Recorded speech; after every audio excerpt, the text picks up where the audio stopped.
Fine arts अहिड़ी शइ आहे जो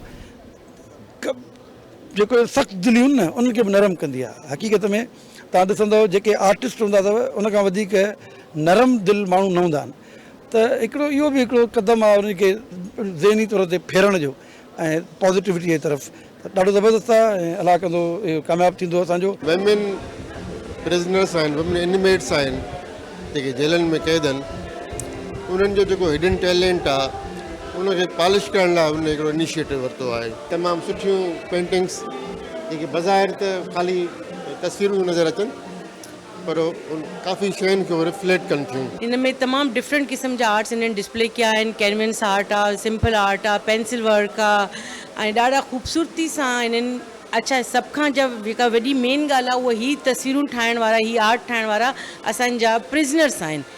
ही असांजी डिपार्टमेंट जी तरफ़ों प्रिज़न डिपार्टमेंट आहे, प्लस वञी तरफ़ों हितां जी टीम हुते वेंदी आहे, इन्हनि खे क्लासिस कंडक्ट कराईंदी आहे, इन्हनि खे मटीरियल ॾींदी आहे। मतिलबु अंदरि प्रिज़नर्स खे एतिरो एजुकेटेड माहौल ॾियणु, वोकेशनल रिहेबिलिटेशन जो माहौल ॾियणु इहा मामूली ॻाल्हि न आहे। तक़रीबन जेको आहिनि असां वटि 230 जेके स्टूडेंट जेके असां इन प्रोग्राम में डिफरेंट प्रोग्राम में जंहिंमें असां graphic designing, CIT computer hardware जे हवाले सां, उन खां अलावा फाइन आर्ट्स, वुमेन ऐं जुवेनाइल जा जेके आहिनि जेके मां हींअर चई सघां थो त मास्टर ट्रेनर थी विया आहिनि, उनखे छो जो नेवटेक जे तरफ़ां असां उनखे सर्टिफिकेट बि ॾेई चुका आहियूं। सो उहे उन्हनि जी जेका आहे उहा पेंटिंग्स रखियल आहिनि फाइन आर्ट्स जे हवाले सां, कैलीग्राफी जे हवाले सां।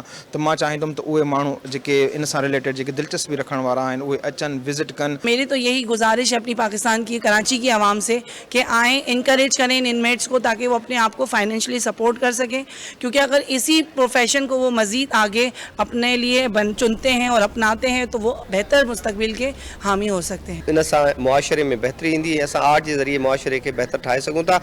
ही जेके बि मुख़्तलिफ़ एक्टिविटीज़ थियूं आहिनि, असांजी जेका आहे 6 एग्ज़िबिशन आहे, सखर में थी आहे, हैदराबाद में, कराची में, मुख़्तलिफ़ असां शहरनि में करायूं आहिनि। त हिन कुल जे दौरान असां वटि 200 खां प्लस अहिड़ा क़ैदी आहिनि जिन माना इन तरह जूं ट्रेनिंग्स वरितियूं